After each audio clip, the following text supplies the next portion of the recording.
அருள்மிகு திருச்செந்தூர் சுப்பிரமணிய சுவாமி திருக்கோவிலின் மகா கும்பாபிஷேக நிகழ்வில் ஆன்மீக அன்பர்களுக்கு வணக்கம். இன்றைக்கு 15 ஆண்டுகளுக்கு பின்னால் மிக கோலாகலமாக நம்முடைய திருச்செந்தூர் சுப்பிரமணிய சுவாமிக்கு மிக அருமையான ஒரு கும்பாபிஷேக நிகழ்வு நடைபெற்று கொண்டிருப்பதை நாம் பார்த்து கொண்டிருக்கிறோம்.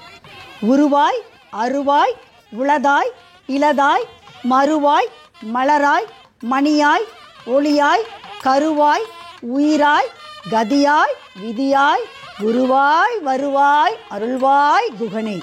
மூவிரு முகங்கள் போற்றி முகம்மொழி கருணை போற்றி எவரும் துதிக்க நின்ற வீராறு தோல் போற்றி காஞ்சி மாவடி வைகும் செவ்வேல் மலரடி போற்றி அண்ணான் சேவலும் மயிலும் போற்றி திருக்கைவேல் போற்றி போற்றி என்று நம்முடைய ஆன்மீக சான்றோர்களால் போற்றி புகழ்ந்துரைக்கப்பட்ட இன்றைக்கு சுப்பிரமணிய சுவாமி திருக்கோவில் நம்முடைய அழகு முருகனுக்கு, தமிழ்கடவுள் முருகனுக்கு மிகச் சிறப்பான ஒரு கும்பாபிஷேக நிகழ்வு நடந்தேறி கொண்டிருக்கிறது.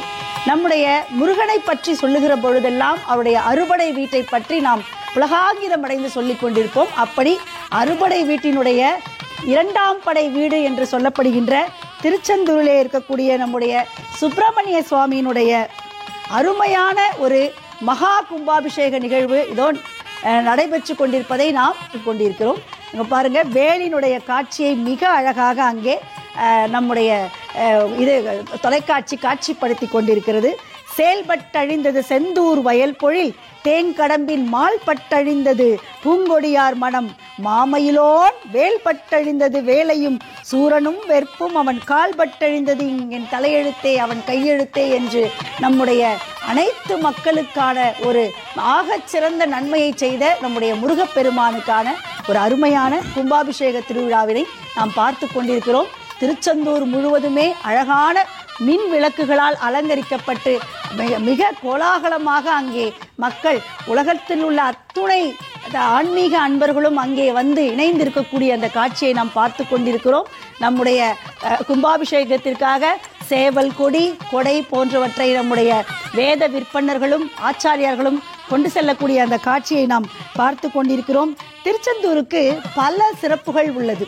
நான் ஆரம்பத்தில் தொடக்கத்தில் சொன்னது போல இது அறுபடை வீடுகளில் 2ஆம் படை வீடு. இறைவனுக்கு பொதுவாக நம்முடைய ஆதி காலத்திலிருந்தே கோவில் கட்டி வழிபடுவது என்பது கோவில் இல்லா ஊரில் குடியிருக்க வேண்டாம் என்று சொல்லுவார்கள். அப்படி கோவில் கட்டி நாம் குடியிருக்கிற போது புதிதாக ஓர் ஆலயம் எழுப்பப்படும் பொழுது விக்கிரகங்களை எல்லாம் ஆலயத்தினுள் பிரதிஷ்டை செய்வதோடு மட்டும் ஆலயம் முழுமை பெற்று விடுமா என்றால் நிச்சயமாக இல்லைங்க. அது எப்போ முழுமை பெறும்? ஆலயத்தில் கும்பாபிஷேகம் நடந்த பின்னர் தான் அது வழிபாட்டுக்குரிய தலமாக முழுமை பெறும் என்று சொல்லுவார்கள். அத்தகைய ஒரு காட்சியாக இப்பொழுது அங்கே நம்முடைய சிவாச்சாரிய பெருமக்கள் வேத விற்பனர்கள் எல்லாம் கும்பாபிஷேகத்திற்கு தயாராக அதற்கேற்ற அந்த குடைகளையும் சேவலுக்குரியனுடைய கொடியையும் வேலையும் எடுத்து சென்று இருக்கக்கூடிய காட்சியை நாம் பார்த்து கொண்டிருக்கிறோம். திருச்செந்தூர் 2ஆம் படை வீடு, அதற்கென்று நிறைய தல வரலாறு என்று உண்டு. அதுவும் மிக முக்கியமாக மற்ற குஞ்சிருக்கும் இடத்திலெல்லாம் குமரன் இருப்பான் என்று சொல்வார்கள். ஓம் எனும் பிரணவ மந்திரத்திற்கு சொந்தக்காரன் நம்முடைய முருகன். மலைமேலிருந்து நாம் ஓம் ஓம் என்று சொல்லுகிற போது அது ஆகச்சிறந்த ஒரு பிரணவ மந்திரம், பிரணாயாமத்தை மிகச்சிறந்த ஒரு முள்ளெடுத்து மேலெடுத்து செல்லக்கூடிய ஒரு மந்திரம் என்று சொல்லுவோம்.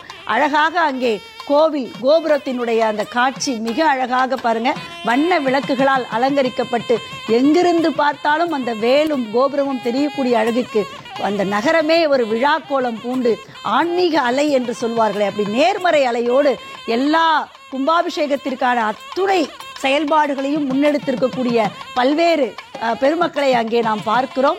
இன்னும் சற்று நேரத்தில் நாம் அங்கே மிக இவ்வளவு ஒரு 10 நாட்களாக தொடர்ந்து யாகசாலையோடு நடைபெற்றிருக்கக்கூடிய அந்த விழாவினுடைய நமக்கு உண்டான அந்த யாகசாலையினுடைய அந்த நீரெல்லாம் மேலே கொண்டு வரப்பட்டு இன்னும் சற்று நேரத்தில் நாம் அனைவரும் எதிர்பார்த்திருக்கக்கூடிய கலசம் காண்பிக்கிறார்கள். அதில் தான் அந்த மிக முக்கியமான புண்ணிய நீர் சேமித்து வைக்கப்பட்டுள்ளது. அதில் இருக்கக்கூடிய தானியங்கள் தான் பல்வேறு விதமான விஞ்ஞானபூர்வமான செய்திகளை உள்ளடக்கியது என்று நாம் பார்க்கிறோம். அப்படி இன்னும் சற்று நேரத்தில் நமக்கு இந்த நாம் எதிர்பார்த்து உலகமே ஆன்மீக அன்பர்கள் எதிர்பார்த்து கொண்டிருக்கக்கூடிய 15 ஆண்டுகளுக்கு பின்னாலான இந்த குடமுழுக்கு அருள்மிகு சுப்பிரமணிய சுவாமி முருகப்பெருமானினுடைய குடமுழுக்கு மகா கும்பாபிஷேகத்தினுடைய அந்த கும்பாபிஷேகத்தினுடைய செயல்பாடு நடக்கவிருக்கிறது. திருச்செந்தூரை பற்றி சொல்லுகிற பொழுது அதற்கு நிறைய தல வரலாறு உண்டு. அருணகிரிநாதர் சொல்லுவாரு, திருப்புகழை பற்றி பாடுகிற போது திருச்செந்தூரை பற்றி மிக அழகா சொல்லுவார். முருகனை அப்படியே புகழ்ந்துகிட்டே வராருங்க. என்ன சொல்றாரு?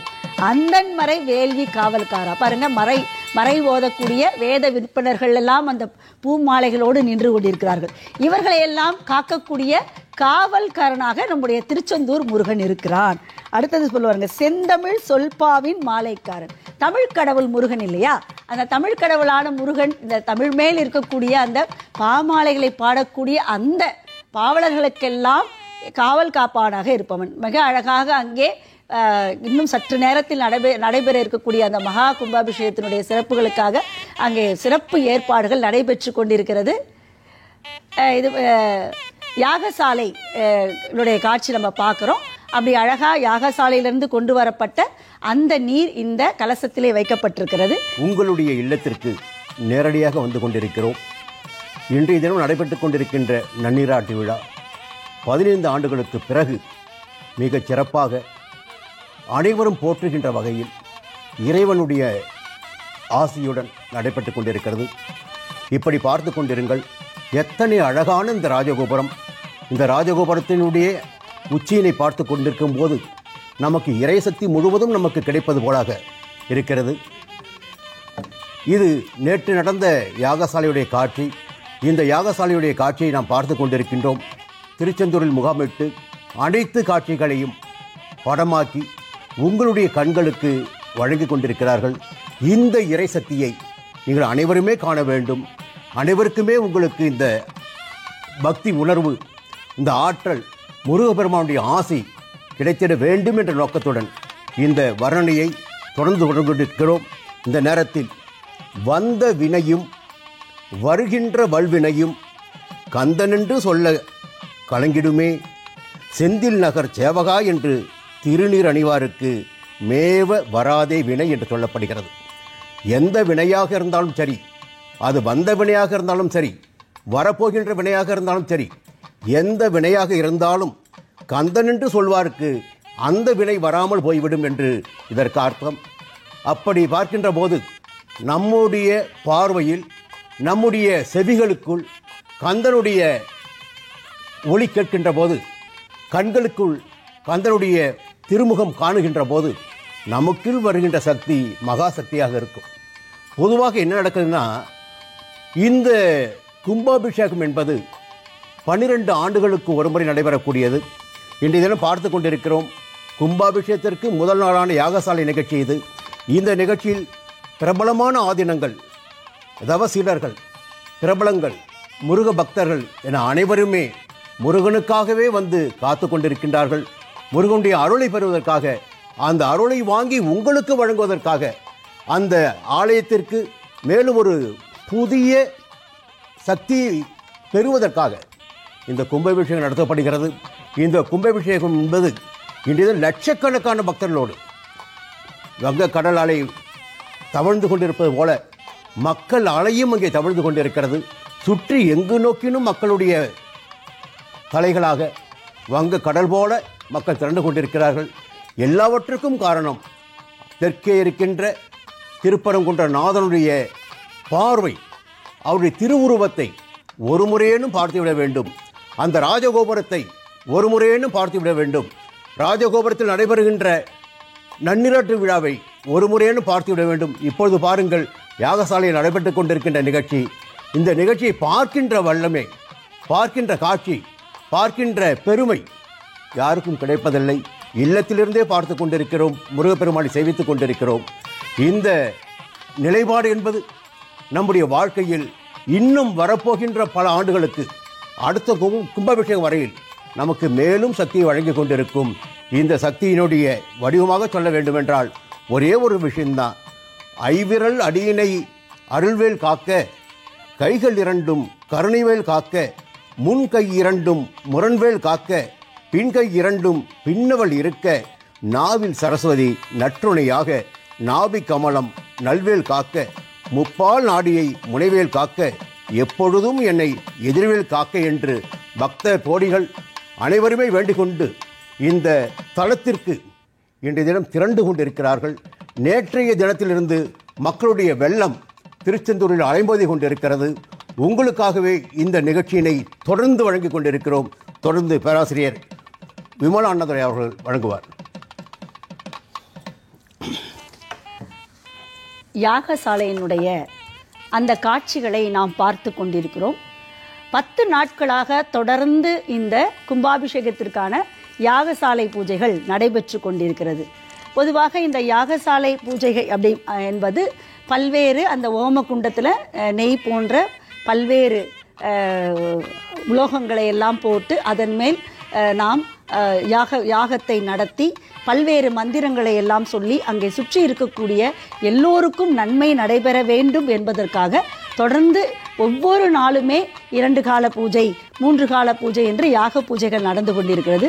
அங்கே முருகப்பெருமானுக்கு அழகாக வழிபாடு தீபாராதனை நடைபெற்று கொண்டிருப்பதை நாம் பார்த்து கொண்டிருக்கிறோம். திருச்செந்தூருக்கென்று பல சிறப்புகள் உண்டு. நான் சொன்னதைப் போல அறுபடை வீட்டினுடைய 2ஆம் படை வீடு.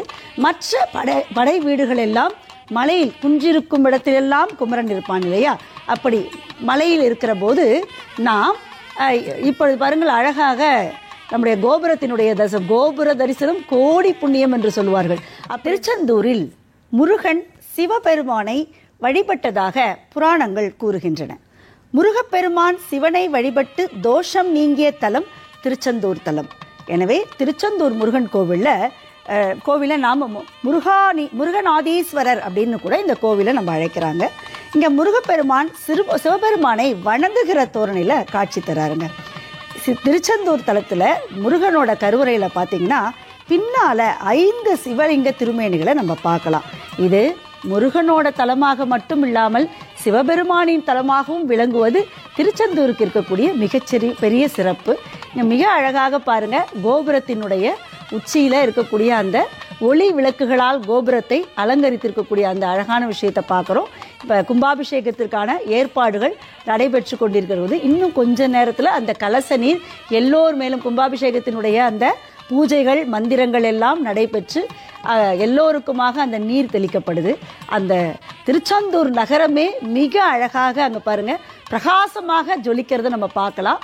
பாருங்கள், அந்த கலசத்தை நம்ம பார்க்குறோம். கும்பாபிஷேகம் ஏன் நடக்குது, கும்பாபிஷேகத்தில் நம்ம கலந்து கொள்வதால் என்ன நமக்கு நன்மை கிடைக்கும் அப்படின்னா, ஒரு கும்பாபிஷேகத்தை நாம் பார்ப்பதால் நாம் 3 ஜென்மங்களில் செய்த நம் அறியாமல் செய்த தீவினைகள் நம்மை விட்டு அகலும். நமக்கு பின்னால் வருகிற நம்முடைய பரம்பரையில் இருக்கக்கூடிய எல்லோரும் உடல் நலத்தோடும் செல்வத்தோடும் வாழ்வார்கள் என்பது இதற்கான ஒரு மிகப்பெரிய சிறப்பு.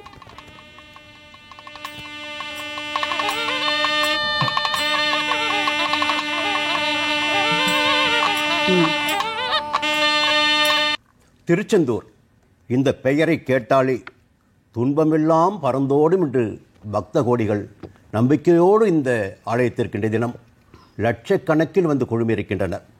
பொதுவாகவே தமிழகத்தில் உள்ள அறுபடை வீடுகளில் இந்த ஆலயம் மட்டும்தான் கடற்கரை ஓரமாக, பொதுவாக அம்மா சொன்னது போல குமரன் என்றாலே குன்றுதோறும் இருப்பார் குமரன் தான் நம்முடைய நம்பிக்கை. குன்றில்தான் குமரன் இருப்பார் என்று சொல்லுவார்கள். ஆனால் இங்கு மட்டும்தான் அவருடைய அறுபடை வீடுகளில் 2வது படை வீடான இந்த வீட்டில் மட்டும்தான் குமரன் கடற்கரையோரமாக குடிகொண்டிருக்கிறார். இங்கே இன்னொரு சிறப்பு அம்சமும் இருக்கிறது. வள்ளி குகை என்பது மிக அருகாமையில் ஆலயத்தை ஒட்டி இருக்கிறது. அந்த வள்ளி குகையை பார்த்தீங்கன்னா சந்தன மலை என்று ஒரு மலை அங்கே இருக்கிறது. அந்த குறையினையும் முருகப்பெருமான் இங்கே தீர்த்து வைத்திருக்கிறார். இந்த இடத்திலும் ஒரு சிறு குன்று இருக்கிறது. காலப்போக்கில் இந்த குன்று கொஞ்சம் மறைந்திருக்கலாம். இந்த கடல் அலைகள் பட்டு குன்று கொஞ்சம் காணாமல் போயிருக்கலாம். ஆனால் குன்று இன்றைய தினமும் குமரன் இருக்கின்றும் எல்லாம் குன்று இருக்கின்றெல்லாம் குமரன் இருப்பார் சொல்லும்போது குன்று இன்றும் அங்கே இருக்கிறது. இன்றைய தினம் பார்த்தீங்கன்னா இந்த காட்சியை பார்க்கின்ற போது ஒவ்வொருடைய வாழ்க்கையிலும் இருக்கின்ற துன்பங்கள் எல்லாம் பறந்தோடும் என்று என்ன தோன்றுகிறது. அந்த அளவிற்கு மிக அற்புதமாக இந்த ராஜகோபுரத்தை பார்த்தால் தெரியும் உங்களுக்கு எத்தனை அழகாக காட்சியளித்துக் கொண்டிருக்கிறது. ஓம் என்ற அந்த பிரணவ மந்திரம் வேலோடு காட்சியளிக்கின்ற போது நாம் காண காண நமக்குள் ஒரு பக்தி பரவசம் மேலோங்கும். நமக்குள் இருக்கின்ற அத்தனை குறைகளும் பறந்தோடு சொல்லலாம். பொதுவாக இந்த கும்பாபிஷேகத்தை பற்றி சொல்லணும்னா 12 ஆண்டுகள் ஒரு ஆலயத்தை தொடர்ந்து வழிபட்டு வந்தால் எந்த விதமான பலன்கள் ஒருவருக்கு கிடைக்குமோ அத்தனை பலன்களும் இந்த ஒரே நாளில் கும்பாபிஷேகத்தை காணுகின்ற போது அவர்களுக்கு கிடைக்கும் என்பது நம்பிக்கை. இதனை நீங்கள் பார்க்கின்ற போது உங்களுக்குள் நேரடியாக கும்பாபிஷேகத்தை பார்த்த ஒரு நம்பிக்கை, திருப்தி எல்லாமே இருக்கும். இங்கே பாருங்க, வள்ளியம்மாளுடைய குகை, அதைத்தான் பேசிக்கொண்டிருந்தேன். அங்கே தான் சந்தன மலை இருக்கிறது. இப்படி பார்க்கின்ற போது மற்ற படை வீடுகள் எல்லாம் மலை மேல் இருப்பதாக நம்பிக்கொண்டிருக்கின்ற நேரத்தில், நாம் கண்டு கொண்டிருக்கின்ற நேரத்தில் இந்த படை வீடு மட்டும் கடல் அலை தாளாட்ட வங்க கடற்கரையில் குடிகொண்டிருக்கிறாரே என்று நாம் எண்ணிக்கொண்டிருக்கின்ற நேரத்தில் இந்த தலத்திற்கு இருக்கின்ற பெருமையும் சிறப்பும் சொல்லிக்கொண்டே போகலாம் என்று நமக்கு நம்பிக்கை இருக்கிறது. ஜெயந்தி நாதராக காட்சியளிக்கிறார் இங்கே முருகப்பெருமான். ஜெயந்தி என்றால் வெற்றி என்று அர்த்தம். வெற்றி நாதனாக காட்சியளித்துக் கொண்டிருக்கிறார், அருள் பாலிக்கிறார் முருகப்பெருமான். நாள்தோறும் 1000 பக்தர்கள் வெற்றிவேல் முருகா வீரவேல் முருகா என்று திருச்செந்தூரை நோக்கி வந்து கொண்டிருக்கின்ற நேரத்தில் இங்கே பார்த்து கொண்டிருங்கள், கடற்கரை ஓரமாக பக்தர்கள் அத்தனை பேரும் 1000 பக்தர்கள் கடற்கரை ஓரமாக 50,000 பக்தர்களுக்கு மேலாக கடற்கரை ஓரத்தில் திரண்டிருக்கின்றார்கள். இன்றைய தினம் தமிழகமே திருச்செந்தூரை நோக்கி திரண்டிருப்பது போல மக்களுடைய ஜனத்திரள் கடல் அலை போல மக்கள் காட்சி இருக்கிறது. கும்பாபிஷேகத்திற்குரிய அத்தனை வேலைகளும் இங்கே நடந்து கொண்டிருக்கிறது. மேலே ராஜகோபுரத்தின் மேலாக அத்தனை சிவாச்சாரியார்களும் மடாதிபதிகளும் முருக பக்தர்களும் குழுமி இருக்கின்றார்கள். பொதுவாக இந்த நாளில் பார்த்தீங்கன்னா அத்தனை இறை சக்திகளையும் இந்த கும்பாபிஷேக நாளில் அங்கே பொருத்தப்பட்டிருக்கின்ற கலசத்திற்குள் கொண்டு வந்து இறக்குவது போல அடுத்த 12 ஆண்டுகளுக்கு அந்த சக்தி இந்த ஆலயம் முழுவதும் பரவி இருக்கும். அங்கே நாம் செல்கின்ற போது நமக்கு அதனுடைய சக்தி நமக்கு கிடைக்க ஆரம்பிக்கும் என்பது உண்மை. பொதுவாக பாருங்க, ஒரு விஷயம் இருக்கு. ஒரு ஆலயத்திற்குள் சென்று வருகின்ற போது அந்த அலைவரிசையானது அங்கே சென்று வந்த பிறகு ஒரு மாற்றத்தை ஒவ்வொரு மனிதருக்குள்ளும் ஏற்படுத்தும். இப்பொழுது அத்தகைய மாற்றத்தை உருவாக்குவதற்காக, உங்களுக்கு வழங்குவதற்காக, கந்த பெருமானின் முழு சக்தி உங்களுக்கு கிடைப்பதற்காக இன்றைய தினம் இந்த கும்பாபிஷேகம் நடைபெற்றுக் கொண்டிருக்கிறது. மிகச்சிறப்பாக நடைபெற்றுக் கொண்டிருக்கிறது. வெற்றிவேல் முருகா வீரவேல் முருகா என்று திருச்செந்தூரை நோக்கி பக்தர்கள் வந்து கொண்டிருக்கின்றார்கள், இன்றும் வந்து கொண்டிருக்கின்றார்கள். கும்பாபிஷேகம் நடைபெறுகின்ற நேரத்தில் மக்கள் திரளை பார்க்க முடிகிறது. கோபுர உச்சியில் பார்த்தீங்கன்னா அங்கே இருக்கின்ற காட்சி நாம் நேரடியாக இருந்தால் கூட இந்த காட்சியை நாம் காண முடியுமா என்ப சந்தேகம். அந்த அளவிற்கு உங்களுடைய கண்களுக்கு விருந்தாக நேரடியாக பாருங்க. இப்போ அத்தனை மடாதிபதிகளும் சிவாச்சாரியார்களும் பிரமுகர்களும் இந்த ஆலயத்தின் உச்சியில் இருந்து கொண்டிருக்கின்றார்கள். இந்த கும்பாபிஷேகத்தை சிறப்பாக நடத்திட வேண்டும். முருகப்பெருமானின் அருள் நம் அனைவருக்கும் கிடைத்திட வேண்டும். கடல் அலை போல் அங்கே பாருங்க, கடல் அலை வீசிக்கொண்டிருக்கிறது. அதேபோல் மக்களுடைய நடமாட்டமும் மக்களுடைய தலைகளும் கடலுக்கு நிகராகவே இருந்து கொண்டிருக்கிறது.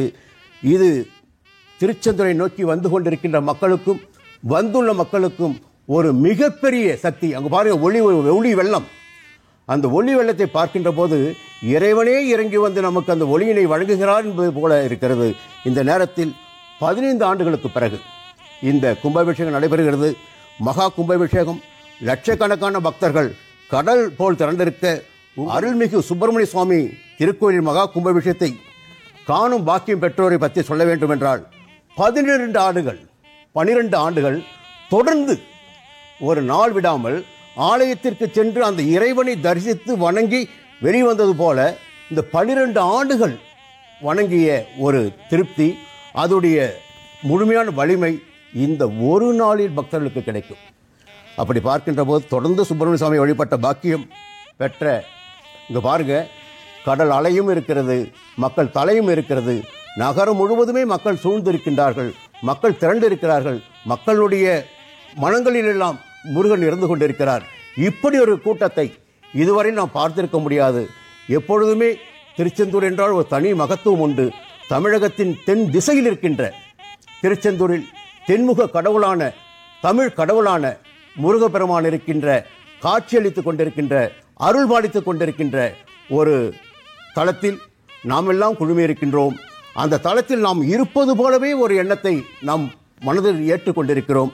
இந்த நேரத்தில் 2000 ஆண்டுகளுக்கு பழமையான இந்த ஆலயத்தை பற்றி சொல்ல வேண்டும் என்றால் 2000 ஆண்டுகளுக்கு பழமையான ஆண்டை சொல்லலாம். பாருங்க, ஒவ்வொருவருடைய பணிகள் சிறப்பாக நடந்து கொண்டிருக்கிறது. இந்த ஆலயத்தின் கும்பாபிஷேகம் எப்படி நடைபெற வேண்டும், அந்த கும்பாபிஷேகத்தை எப்படி நடத்த வேண்டும் என்ற ரீதியில் அத்தனை மக்களும் அத்தனை பிரமுகர்களும் ஒன்றிணைந்து இந்த மக்கள் தலைகளை பாருங்க, எவ்வளவு கூட்டம் பாருங்க. கடல் அலையோடு போட்டி போடுகின்ற அளவிற்கு திரண்டு இருக்கின்ற மக்களை பார்க்கின்ற போது நமக்குள் ஒரு புல்லரிப்பு ஏற்படுகிறது. முருகா முருகா முருகா என்று சொல்லக்கூடிய தோன்றுகிறது. முருகனுடைய கருணை நமக்கு அனைவருக்குமே கிடைக்கும் என்பது பொதுவான விதி. இங்கே என்னென்ன ஒரே ஒரு தகவல் மட்டும்தான், இந்த தலத்திற்கு மட்டும்தான் அந்த சிறப்பு தகவல் உண்டு.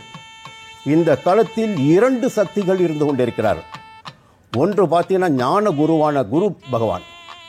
அவர்தான் முருகப்பெருமானை வரவழைத்து முருகனுக்கு சூரபத்மனை பற்றிய அனைத்து தகவல்களையும் வழங்கி போருக்கு தயார்படுத்தியவர் குரு பகவான். அப்போ 2 சக்திகளாக இந்த ஆலயத்தில் பார்த்தீங்கன்னா குரு பகவான் ஒரு பக்கம், செவ்வாயுடைய ஆதிக்கமான முருகப்பெருமான ஒரு பக்கம். இந்த 2 சக்திகளும் ஒன்றிணைந்து இருக்கின்ற ஒரே ஆலயமாக இந்த ஆலயம் இருக்கிறது. பொதுவாக குரு பகவானின் பாக்கியம் கிடைப்பது ஒரு பெரிய சிறப்பு. அதற்கும் மேலாக அவரை ஏற்றுக்கொண்டிருக்கின்ற குரு பகவான் வணங்கி கொண்டிருக்கின்ற குரு பகவான் தவம் இருந்து தரிசித்த முருகப்பெருமானுடைய ஆலயம் இந்த ஆலயம். இந்த ஆலயத்திற்கு வருகின்ற போது உங்களுக்கு திருவருளும் குருவருளும் நிறையான அருளும் உங்களுக்கு கிடைக்கும்.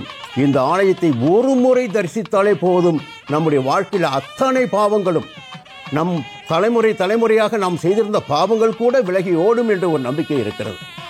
அதன் சிறப்புத்தான் இன்றைய தினம் நாள்தோறும் லட்சக்கணக்கான மக்கள் இந்த ஆலயத்தை நோக்கி வந்து கொண்டிருக்கிறார்கள். இந்த ஆலயத்தை பற்றி சொல்ல வேண்டும் என்றால் வங்க கடற்கரையோரமாக அமைந்திருப்பதால் அலைவாய் என்று அழைக்கப்படுகிறது. அலைவாய் என்ற பெயர் இந்த ஆலயத்திற்கு உண்டு. கும்பாபிஷேகத்துடைய கலசங்களை அனைத்து ஓதுவார்களும் மடாதிபதிகளும் பார்த்தீங்கன்னா வணங்கி கொண்டிருக்கின்றார்கள். ஆதீனங்கள் அருகில் இருக்கின்றார்கள், தவச்சீலர்கள் அருகில் இருக்கின்றார்கள், பிரபலங்கள் இருக்கிறார்கள், முருக பக்தர்கள் அதை காண்டு கொண்டிருக்கிறார்கள்.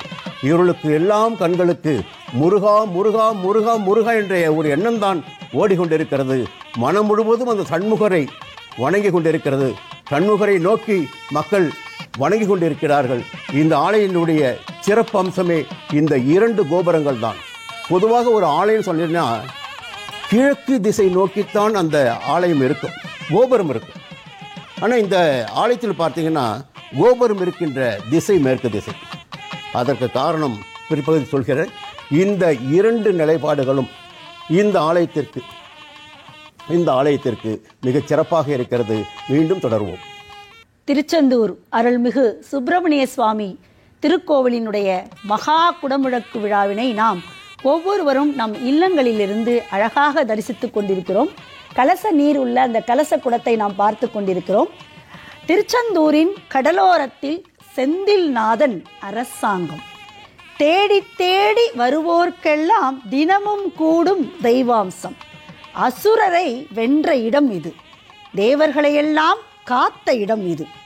தேவர்கள் தங்களை தொந்தரவு செய்த சூரபத்மனை அழிக்கும்படி சிவபெருமானிடம் உருகி வேண்டுகிறார்கள்.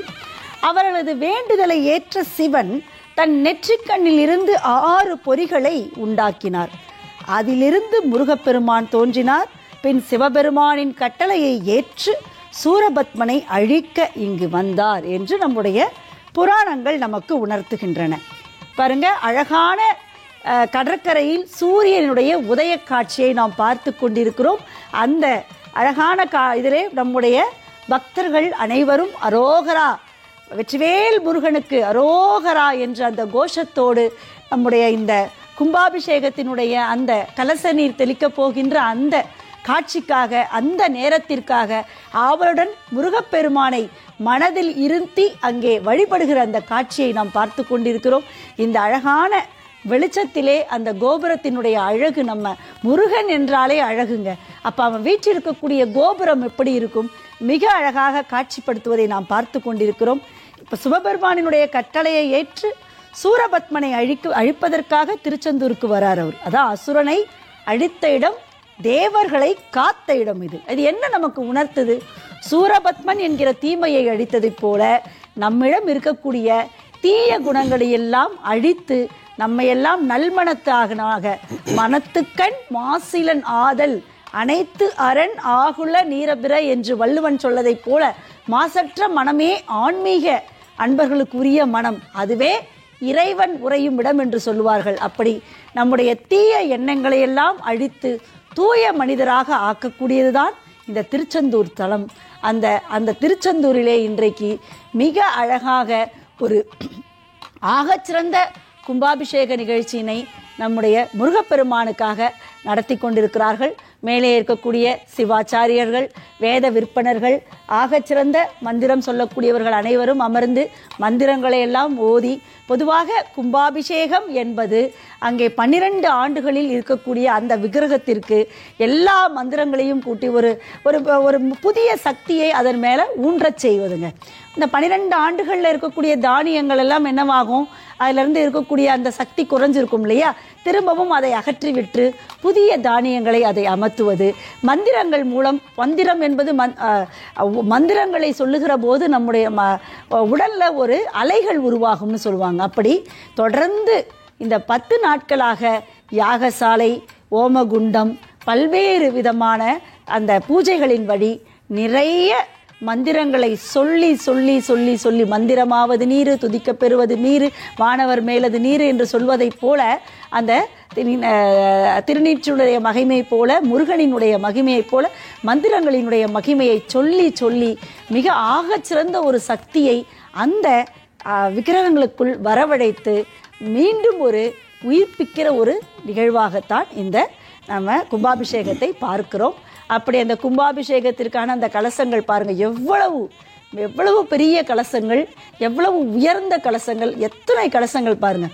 அங்கே இருக்கக்கூடிய கிட்டத்தட்ட இந்த கோபுரத்திலிருந்து பார்க்கிற போது கிலோமீட்டர், இந்த பக்கம் பார்த்தீங்கன்னா 4 கிலோமீட்டர் 5 கிலோமீட்டர் அளவுக்கு மக்கள் வெள்ளம், இந்த பக்கம் பார்த்தீங்கன்னா பல கிலோமீட்டர்கள், சுற்று வட்டாரம் முழுக்க கிலோமீட்டர்களில் இருக்கக்கூடிய நீளத்தில் இருக்கக்கூடிய அந்த மக்கள் வெள்ளத்திற்கு அனைவருக்கும் சென்று அந்த புனித நீர் சேரும்படியாக தெளிக்கும்படியான ஒரு இதை இங்கே ஏற்பாடு செய்திருக்கிறார்கள். மிக அழகாக இந்த நீர் தெளித்தாங்க, நம்ம மேலே இருக்கக்கூடிய தோஷங்கள் நீங்கும், யாராவது நமக்கு ஏதாவது செய்வினைகள் வைத்தால் நீங்கும், நம்மிடம் இருக்கக்கூடிய தீய எண்ணங்கள் அகலும், இன்னும் ஒரு 12 ஆண்டுகளுக்கு கோவிலுக்கு செல்லக்கூடிய புண்ணியம் நமக்கு கிடைக்கும் அப்படின்னு சொல்லுவாங்க.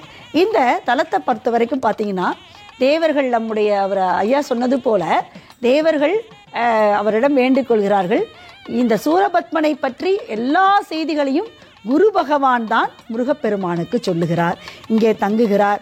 அவர்கள் அசுரர்களுடைய வரலாறை முழுவதுமாக குரு பகவானிடம் கேட்டு வீரபாகுவை சூரபத்மனிடம் அனுப்புகிறார். ஆனாலும் அவன் கேட்கவில்லை, அவனை வதம் செய்கிறார். இப்படி அவர் சூரனை வதம் செய்ததுனால அவர் என்ன பண்ணுறாரு, ஜெயந்திநாதர் என்று முதலில் அழைக்கப்படுகிறார். ஜெயந்தி என்றால் வெற்றி என்று தானே அர்த்தம். இந்த ஜெயந்திநாதர் தான் பின்னாடி மருவி செந்தில்நாதர் அப்படின்னு அழைக்கப்பட்டதாம். திருஜெயந்திபுரம் அப்படிங்கிறது தான் பின்னாடி திருச்செந்தூர் அப்படின்னு மருவி இருக்கிறது. நம்ம சொல்லுகிற போது ஓம் எனும் பிரணவ மந்திரம்னு சொல்லுவோம். அடுத்ததாக முருகப்பெருமான் என்று சொல்லும்போது பாருங்க, எவ்வளவு அழகாக எல்லா கலசங்களுக்கும் அழகாக அலங்காரம் செய்யப்பட்டு மாலைகள் அணிவிக்கப்பட்டு அங்கே தயாராக நம்முடைய ஓதுவார்கள் நிற்கிறார்கள். இந்த சரியான நேரம் வருகிற போது, குறிப்பிட்ட நேரம் வருகிற போது அங்கே இருக்கக்கூடிய அந்த குடமுழுக்கு, இத்தனை நாட்கள் பல மாதங்களாக இதற்குரிய புனரமைப்பு, அதற்குரிய ஏற்பாடுகள் என்று பல மக்கள் தீவிரமாக ஏற்பாடு செய்து இன்றைக்கு மிக பிரம்மாண்டமாக லட்சக்கணக்கான மக்கள் திருச்செந்தூரிலே தங்கி முருகனினுடைய அருளை பெறுவதற்காகவும் இந்த கலச நீர் தங்கள் மேல் விழுவதற்காகவும் நின்று கொண்டு இருக்கக்கூடிய இந்த நிகழ்வை ஏற்பாடு செய்து மிகச் சிறப்பாக நடத்தி கொண்டிருக்கிறார்கள். வெற்றிவேல் வீரவேல் கந்தனுடைய வேல் என்று சொல்லுகிற அளவிற்கு அந்த கோபுரத்தின் மேலே பாருங்க, அந்த இருளில் ஒரு அழகான ஒரு ஜொலிப்பு இருந்தது இல்லையா, இப்போ வெளிச்சத்தில் பார்க்கிற போது கம்பீரமாக அந்த வேல் நிற்பதை பார்க்கிறோம்.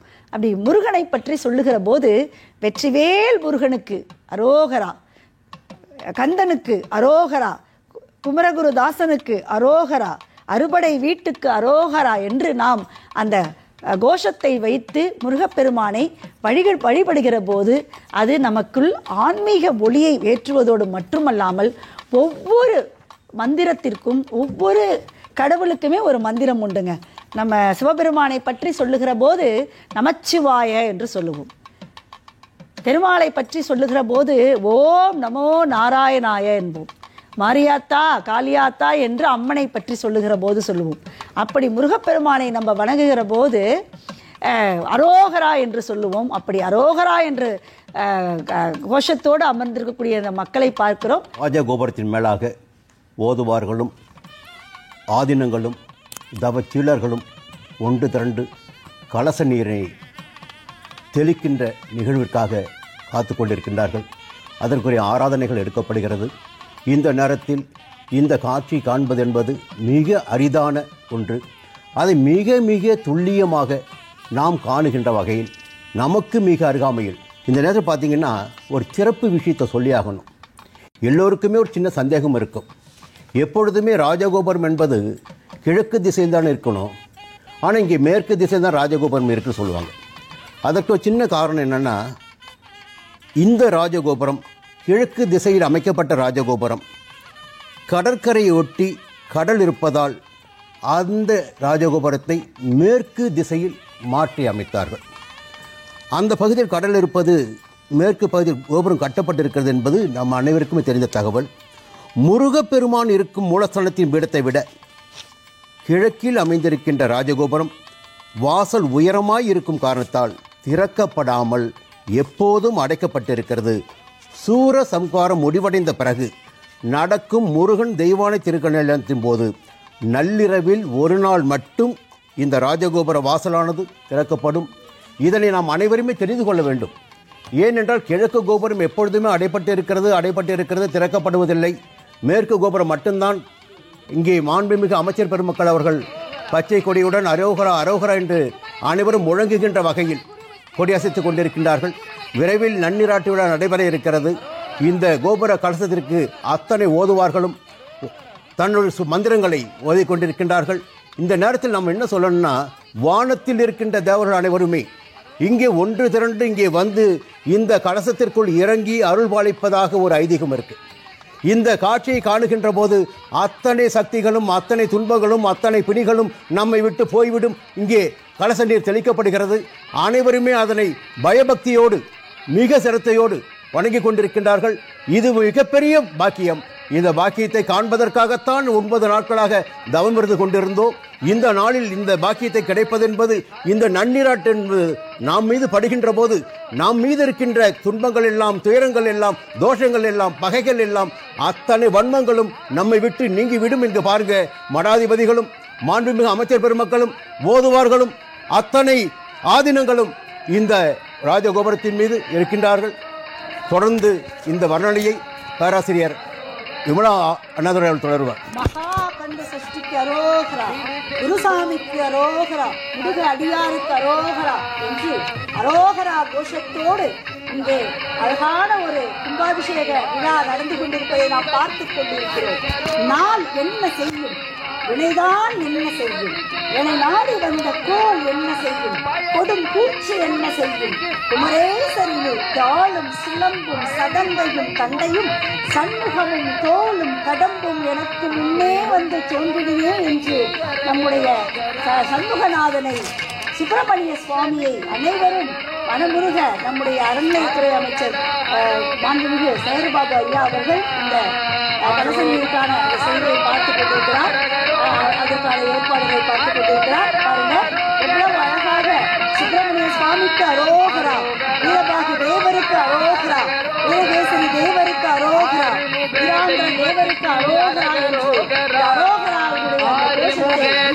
தெய்வத்துக்கு அரகரோகரா, ஆதரிக்கும் தெய்வத்துக்கு அரகரோகரா, ஆதரிக்கும் தெய்வத்துக்கு அரகரோகரா, தேவனை மீட்டவர்க்கு அரகரோகரா,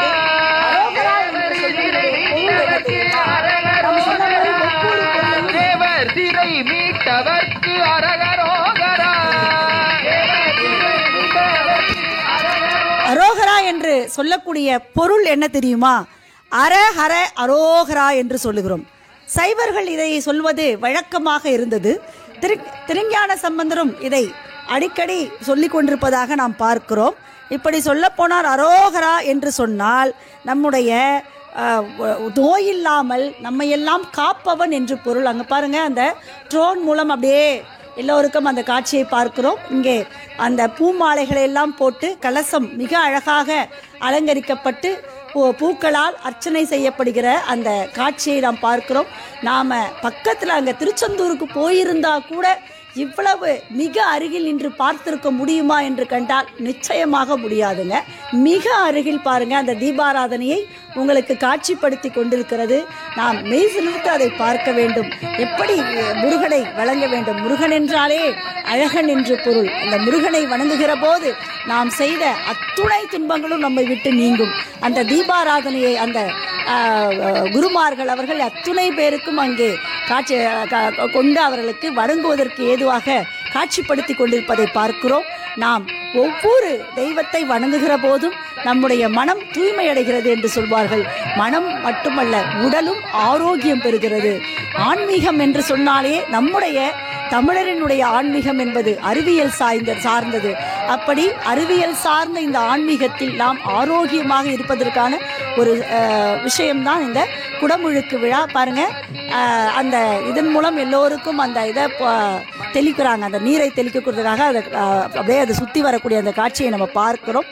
பாருங்க, நம்ம ஒவ்வொரு முறை வழிபடுகிற போதும் நாம் உணர்ச்சி மேலிட அவருடைய நாமத்தை சொல்லி சொல்லி சொல்லி வழிபடுகிற காட்சியைத்தான் நாம் பார்க்கிறோம்.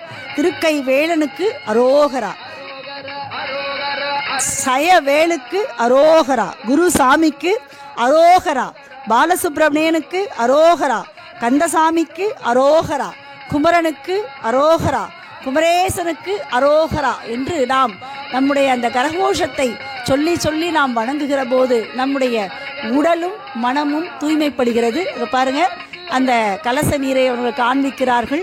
இப்பொழுது அங்கே இருக்கக்கூடிய அந்த கலசங்களில் இருந்து இருக்கக்கூடிய நீரை எடுத்து அனைவருக்குமே தெளித்து நம்முடைய உடல் மனம் ஆகியவற்றை தூய்மைப்படுத்துவதற்கான இந்த கும்பாபிஷேகத்தினுடைய அடிப்படை நாதமே எது என்று சொன்னால், உலகம் ஆரோக்கியமாக, உலக மக்கள் ஆரோக்கியமாக இருக்க வேண்டும். அதாவது உருபகையும் ஓவாப்பினியும் உருபசியும் ஓவாப்பினியும் செருபகையும் சேராது இயல்வது நாடு என்று வள்ளுவன் சொல்வதைப் போல பசியற்ற பிணியற்ற பகையற்ற உலகம் உருவாக வேண்டும். மக்கள் எல்லாம் செழுமையாக வாழ வேண்டும் என்கிற காரணத்தினால்தான் இது போன்ற கும்பாபிஷேகங்கள் நடைபெறுகிறது. பாருங்க, எவ்வளவு அழகா அந்த கலசத்தை அவங்க அலங்காரம் செய்திருக்கிறார்கள். பார்ப்பதற்கே நமக்கு அப்படியே ரொம்ப மகிழ்ச்சியாக இருக்குது. இந்த மனம் மகிழ்ச்சி அப்படிங்கிறதுக்கு ஒரு அடிப்படை இது இருக்குங்க. நம்ம சில விஷயங்களை சந்தோஷப்படுவோம், சில விஷயம் இன்பமாக இருக்கும். அந்த மகிழ்ச்சிங்கிற வார்த்தைங்கிறது ஆகச்சிறந்த வார்த்தை. நம்மையும் மீறி ஓகை உண்டாகும் நம்மளோட மனசுலேருந்து. அது எங்கே உண்டாகும் அப்படின்னு பார்த்தீங்கன்னா, நம்முடைய குழந்தைகளை பார்க்கிற போது, நமக்குரிய தெய்வத்தை பார்க்கிற போது, அதற்குரிய திருவிழாக்களை பார்க்கிற போது, அந்த தெய்வத்தை அலங்காரம் செய்கிற போது, இப்படி பல்வேறு நிலைகளில் ஒரு உணர்ச்சி வயப்பட்ட ஒரு உவகை ஏற்படும் இல்லையா? அப்படி ரொம்ப அழகான அந்த காட்சியை பார்க்கிறோம். அதாவது அழகாக சொல்லுவாங்க பாருங்க, கற்பனை என்றாலும் கற்சிலை என்றாலும் கந்தனே உனை மறவேன். 6 எழுத்துல ஒரு மந்திரம் எது? அது நம்முடைய சரவணபவ என்கிற மந்திரம். அனுதினம் ஓதிரக்கூடிய மந்திரம் எது என்று சொன்னால் சரவணபவ என்ற மந்திரம். நமக்கு மனம் சஞ்சலம் அடைகிற போது பாருங்க, அழகா அந்த தண்ணீரை தெளிக்கக்கூடிய காட்சியை பார்க்குறோம். நம்ம அப்படியே எல்லாருமேலுமே அது யாருக்குமே அது போய் சேராமல், ஏன்னா நான் சொன்னேன் இல்லையா, பல கிலோமீட்டர் தூரத்திற்கு நின்று கொஞ்சம் அந்த கோபுரம் தெரிஞ்சா போதும் அப்படிங்கிற ஒரு நிலைப்பாட்டில் இருக்கக்கூடிய மக்கள் குழுமி இருக்காங்க. இங்கே மட்டும் இல்லைங்க, தமிழகம் மட்டுமல்ல, இந்தியா மட்டுமல்ல, உலகம் முழுவதிலுமிருந்து மக்கள் நம்முடைய சுப்பிரமணிய சாமியை ரோகரா என்கிற கோஷத்தோடு, சரவணபவ என்கிற கோஷத்தோடு, ஓம் என்கிற அந்த பிரணவ மந்திரத்தோடு நின்று எல்லோரும் வழிபடுகிறதற்காக ஆவலோடு வந்திருப்பவர்கள் அத்துணை பேருக்கும் இது போய் சென்று சேர வேண்டும் என்கிற ஒரு மிகப்பெரிய ஒரு அந்த இதை கடமையை நம்முடைய மக்கள் ஆட்சி இருக்கிறார்கள். அதற்கான ஒரு இதை நம்ம பார்த்து கொண்டிருக்கிறோம். பாருங்க, அந்த கும்பாபிஷேகத்திற்கான இதை பார்க்குறோம். எவ்வளவு அழகா அலங்காரம், அந்த வண்ணம் பூசப்பட்டு மேலிருந்து பார்க்கறதுக்கு இரவுல ஒரு வகையான அழகு என்று சொன்னால், பகல்ல பார்க்கிற போது ஒரு வகையான அழகுங்க.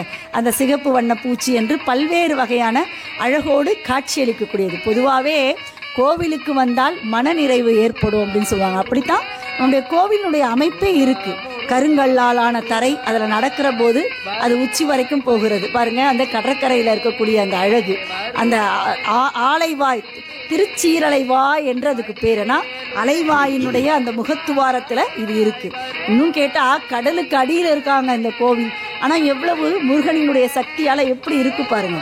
அப்படி ஒரு மிகச்சிறந்த ஒரு அறுபடை வீடாக இன்றைக்கு உலகமே பார்த்து கொண்டிருக்கக்கூடிய ஒரு நகரமாக திருச்செந்தூர் ஆன்மீக அலையால் மூழ்கி கொண்டிருக்கிறது என்று சொன்னால் அது மிகையாகாது.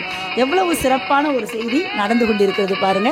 உண்மையிலேயே நாம் உள்ளிருந்து என்னது உள்ள ஆழ் மனதிலிருந்து சரவணபவ என்கிற ஆறெழுத்து மந்திரத்தை, ஆறுமுகம் தரும் அழகான மந்திரத்தை, அறிவை வளர்க்கக்கூடிய மந்திரத்தை, ஆறுபடையினுடைய மந்திரத்தை நாம் சொல்லி சொல்லி சொல்லி நம்முடைய குடும்பமும் நம்முடைய உறவுகளும் மிக ஆரோக்கியமாக இருப்பதற்கான வழிபாட்டை தொடங்குவோம்.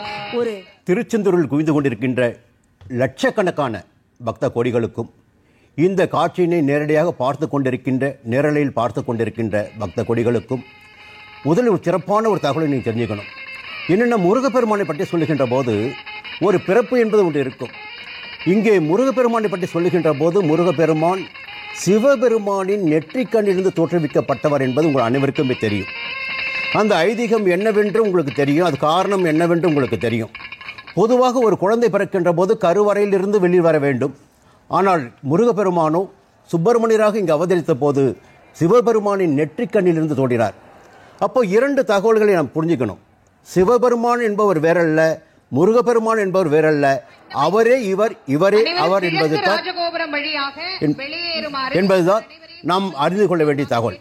இங்கே இரண்டு விஷயங்களை அடுத்து ஒரு தகவலை சொல்ல வேண்டும் என்றால், இந்த ராஜகோபுரத்தை பார்க்கின்ற போது ஒரு அற்புதமான, ஒரு அழகான, ஒரு வெற்றிகரமான ஒரு வேல் ஒன்று காட்சி தரும். அந்த வேலிற்கு ஒரு தனி சக்தி உண்டு, தனி கதை உண்டு. பார்வதி தேவி என்ன செய்றாங்கன்னா, சூரபத்மனை வதம் செய்வதற்காக தன்னுடைய அனைத்து சக்திகளையும் ஒன்று திரட்டி அதை வேலாக மாற்றி அந்த வேலினை முருகப்பெருமானுக்கு வழங்கி அனுப்புகிறார். அந்த வேல்தான் சூரபத்மனை வதம் செய்கிறது. அதைவிட மிக சிறப்பான ஒரு தகவல் என்னன்னா, கடற்கரை ஒட்டித்தான் இந்த நகரம் இருக்கிறது, கடற்கரையில் தான் இருக்கிறது. அங்கே சூரபத்ம வதம் முடிந்த பிறகு தேவர்களுக்கெல்லாம், இவருடைய படை வீரர்களுக்கெல்லாம் தாகம் எடுக்கிறது. தாகம் எடுக்கின்ற போது ஒரு தண்ணீர் தேவைப்படுகிறது, குடிநீர் தேவைப்படுகிறது. அந்த வேலினால் ஒரு கிணற்றினை உருவாக்குகிறார். அதுதான் நாழிக்கிணறு. அந்த நாழிக்கிணறுக்கு ஒரு தனி மகத்துவம் என்னன்னா, அருகாமையில் இருக்கின்ற கடற்கரை, கடல் நீர், உப்பு நீர், அதன் அருகில் இருக்கின்ற நாழிக்கிணற்றில் பார்த்தீங்கன்னா சுவை நீராக இருந்து கொண்டிருக்கிறது. இந்த நாள் வரையில் பொதுவாக அனைத்து பக்தர்களுமே என்ன பண்ணுவாங்கன்னா, நாழிக்கிணற்றில் நீராடிவிட்டு அதன் பிறகு கடற்கரையில் நீராடிவிட்டு அதன் பிறகுத்தான் முருகனை தரிசிப்பது வழக்கம். இங்கே இரண்டு தகவல் இருக்குங்க. பொதுவாக ஒரு விஷயம் என்னன்னா, ஒரு ஆலயத்தில் ஒரு மூலவர் தான் இருப்பாங்க. இங்கே பால சுப்பிரமணியர் என்பவரும் சண்முகர் என்பவரும் இரண்டு மூலவர்கள் இந்த ஆலயத்தில் இருக்கின்றார்கள். 5 உற்சவர்கள் இருக்கின்றார்கள். எத்தனை பெரிய சக்தி பாருங்க இந்த ஆலயத்திற்கு. இந்த ஆலயத்தை நோக்கி வருவர்களுக்கெல்லாம் ஒரு கதை தெரிஞ்சுக்கணும். நீங்க உண்மையை புரிஞ்சுக்கணும். இந்த இடத்தில் சுப்பிரமணியரை சிவபெருமான் தோற்றுவித்தது எதற்காக என்றால், சூரபத்மன் என்பவனுடைய ஆணவத்தை அழிப்பதற்காக, அந்த வதம் செய்வதற்காக. அப்போ அநீதியை அழித்து நீதியை நிலைநாட்டக்கூடிய ஸ்தலமாக இந்த ஸ்தலம் இருக்கிறது. அதர்மத்தை வீழ்த்தி தர்மத்தை வாழ வைக்கும் ஸ்தலமாக இந்த ஸ்தலம் இருக்கிறது. தீமையை நீக்கி நன்மைகளை காணக்கூடிய ஸ்தலமாக இந்த ஸ்தலம் இருக்கிறது. தவறானவர்களை தண்டித்து நல்லவர்களை வாழ வைத்திடக்கூடிய ஸ்தலமாக இந்த ஸ்தலம் இருக்கிறது. ஒரு முறை இந்த ஸ்தலத்திற்கு சென்று வந்தாலே போதுமானது.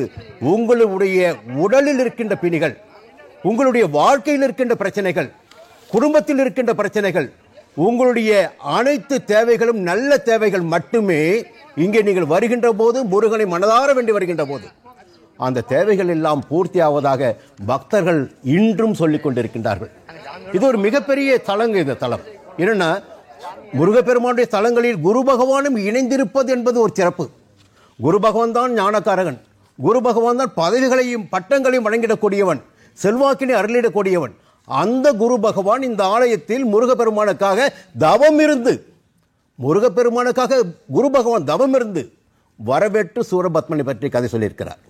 அந்த நிலை இந்த வர்ணனை தொடர்கிறது. கருணை முகங்கள் ஓராறு, காக்கும் கரங்களோ ஈராறு, முருகன் வாழும் வீடாறு, முகம் பார்த்து இறங்க வேறாறு கந்தனே என்று நாம் ஒவ்வொருவரும் வணங்கி மகிழ்கின்ற ஒரு தருணம் இது. திருச்செந்தூருக்கு வந்தால் நம்முடைய வாழ்வில் பல்வேறு அதிசயங்கள் நடைபெறும். இது உண்மையா என்றால் இதற்கு பல வரலாற்று செய்திகள் இருக்குங்க. பிறவி ஊமையாக பிறந்த குமரகுருபரை 5 வயதில் தன்னை பற்றி கந்தர் கலிவெண்பா பாட வைத்து குமரன் ஆட்கொண்ட தலம் இந்த திருச்செந்தூர். மறந்தும் புறந்தொழா வைணவரான பகழி கூத்தருக்கு வயிற்று வலியை கொடுத்து திருச்செந்தூர் வந்து தன்னை பற்றி பிள்ளை தமிழ் பாடினால் வயிற்று வலி நீங்கும் என்று அவர் கனவில் வந்து கூறி அமுதுக்கு நிகரான திருச்செந்தூர் முருகன் பிள்ளை தமிழை பாட வைத்து அவரை ஆட்கொண்ட தலம் இந்த திருச்செந்தூர். அபினவ குப்தரின் மாந்திரீக ஏவலால் காசநோய் வந்து அவதிப்பட்ட ஆதி சங்கரருக்கு பாருங்க, ரொம்ப அழகா அந்த கலச நீர் தெளித்து கொண்டே இருக்கிறார்கள். இன்னும் அந்த காட்சியை தான் நம்ம பார்க்கிறோம்.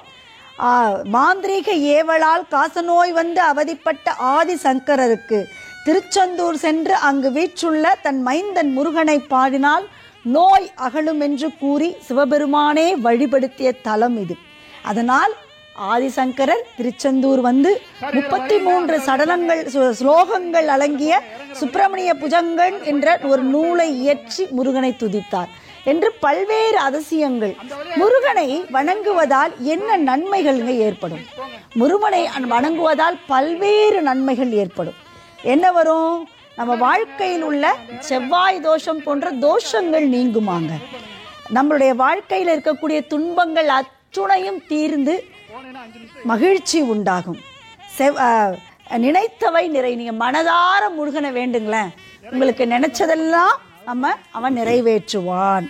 அவன் நம்முடைய காரியங்களையெல்லாம் அவனாக வந்து தீர்த்து வைப்பான். மனிதனுக்கு வாழ்க்கையில மிக முக்கியம் எது? பணம், பொருள், வீடு, இதெல்லாம் இல்லைங்க. மனிதனுக்கு வாழ்க்கையில வாழ்நாள் முழுவதும் முக்கியம் மன அமைதி. அந்த மன அமைதியை கொடுக்கக்கூடிய ஒரே நெறி ஆன்மீகம். அந்த நெறியில முருகனை வழிபடுகிற போது நமக்கு மன அமைதி, தைரியம், தன்னம்பிக்கை அத்துணையும் பெருகும். சுக்குக்கு மிஞ்சிய மருந்தும் இல்லை, சுப்பிரமணியரை மிஞ்சிய தெய்வமும் இல்லை என்று சொல்லுகிற வழி நாம் அனைத்து துன்பங்களையும் நீக்கக்கூடிய ஒரு தெய்வம் யார் என்று சொன்னால் அது நம்முடைய முருகப்பெருமான். முருகன் என்றால் அழகன், முருகன் என்றால் தமிழ் என்று சொல்லுகிற அளவிற்கு மிக மிக அழகு வாய்ந்தவன். முருகனை சொல்லுகிற போது வனப்பு, எழில், ஏர், கவின், அழகு என்ற சொற்களால் அவனை மிக அழகாக அழைக்கிறாங்க. இன்னும் ஒரு படி மேலே சொல்ல போனால் நம்முடைய தொன்மையான ஒரு கடவுள் வழிபாடு எங்கிருந்து தோன்றியது என்று சொன்னால் முருகப்பெருமானிலிருந்து தான் தோன்றியது. திணை வாழ்க்கை என்று சொல்லுகிற அந்த குறிஞ்சி, முல்லை, மருதம், நெய்தல் என்று சொல்லுகிற அந்த குறிஞ்சி திணைக்குரிய மலைக்கிழவனாக நாம் யாரை பார்க்கிறோம் என்று சொன்னால் முருகனைத்தான் பார்க்கிறோம். செந்நிற மேனிக்கு சொந்தக்காரன், சேவல் கொடியுடையோன், சரவணபவ, குமராய நமக என்ற பல்வேறு மந்திரங்களுக்கு சொந்தக்காரன் அவன். எத்தனை அவன் எழுந்திரு அருள் இருக்கக்கூடிய குன்றுகளிலெல்லாம் நமக்கெல்லாம் இன்று அருள்பாலித்து கொண்டிருப்பவன். நீங்கள் பார்த்தீங்கன்னா இந்த முருகன் என்கிற சொல் மிக மிக தொன்மையானதுங்க. முருகு என்கிற வேர்ச்சொல்லிலிருந்து வந்தது. இதில் மூ அப்படின்னு சொன்னால் திருமாலையும், ரூ என்று சொன்னால் சிவபெருமானினுடைய அம்சத்தையும், அத கு என்று சொன்னால் பிரம்மனையும் குறிக்குது. அதுபோல 3 தெய்வங்களுக்கு உரியவன், வழிபாட்டுக்குரியவன் யாரு? முருகன். தொன்மமான ஒரு வழிபாட்டுக்கு உரியவன் யார் என்று சொன்னால் முருகன். முருகனை எப்படிலாம் வழிபடலாம் அப்படின்னு பார்த்தீங்கன்னா, விரதம் இருந்து, அதுவும் நீங்கள் முருகனுக்கு இருக்கக்கூடிய நாட்களில் சிறந்தது அப்படின்னு பார்த்தீங்கன்னா செவ்வாய்க்கிழமைகளில் விரதம் இருக்கலாம். அவனுக்குரிய அந்த நூல்கள் நீங்கள் பார்த்தீங்கன்னா கந்தசஷ்டி கவசம் தினம் நம்ம படித்தா நம்ம வாழ்க்கையில் இருக்கக்கூடிய நமக்கு தேவையில்லாத பயங்கள் உருவாகும். இது இப்படி நடந்துருமோ, குழந்தைங்க வெளியில் போயிருக்காங்களே, நம்முடைய கணவர் வெளியில் போயிருக்காரு, நம்முடைய அப்பா அம்மா வெளியில் போயிருக்காங்களே, இது ஆயிடுமா, இது மாதிரி தேவையில்லாத பயம் சில பேருக்கு உருவாகும். அந்த தேவையற்ற பயத்தை முற்றிலுமாக ஒழிக்க வேண்டும் என்று சொன்னால் தினமும் கந்தசஷ்டி கவசத்தை படிக்கிற போது நமக்கு அந்த தைரியமும் தன்னம்பிக்கையும் கிடைக்கும்.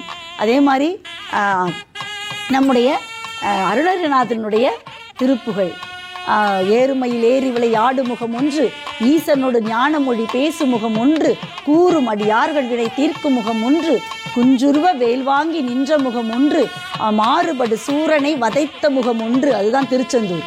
மாறுபடு சூரனை வதைத்த முகம் ஒன்று, வள்ளியை மனம் புலர வந்த முகம் ஒன்று, 6 முகமான பொருள் நீ அருள வேண்டும், ஆதி அருணாசலம் அமர்ந்த பெருமாளே என்று சொல்லுகிற அந்த மாதிரியான திருப்புகழ் பாடல்களையும் நாம் கந்தர் அலங்காரம், கந்தர் அனுபூதி, நான் முதலே சொன்ன மாதிரி அந்த குருவாய் வருவார், நமக்கு எதெல்லாம் துணை, நம்முடைய கந்தனினுடைய வேல் துணை என்ன சொல்லுவாங்க. நீங்கள் வேலையினுடைய வடிவத்தையே பாருங்கள், அகலமாகவும் ஆழமாகவும் இருக்கக்கூடிய ஒரு இது நீங்கள் பாருங்கள். நம்முடைய அன்பும் சரி, நம்முடைய அறிவும் சரி, அகலமாகவும் ஆழமாகவும் இருக்க வேண்டும்.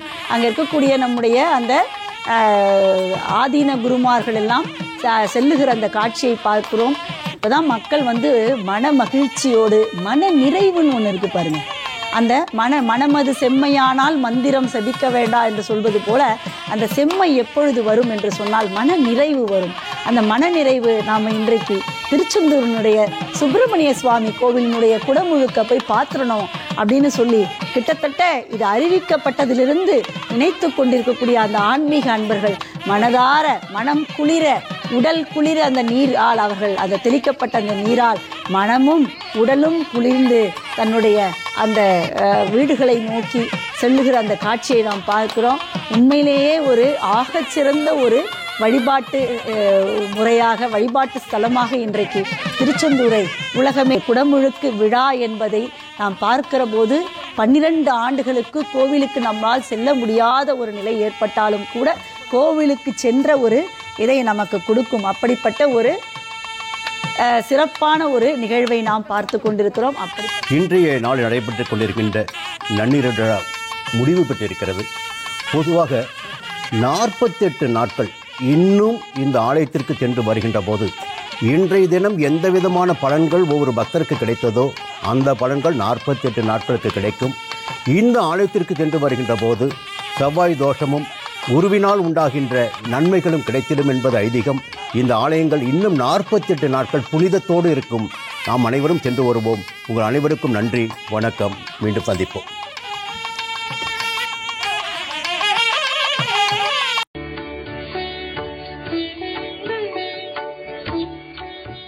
தமிழில் முதல் பக்தி சேனல் சாய் டிவி.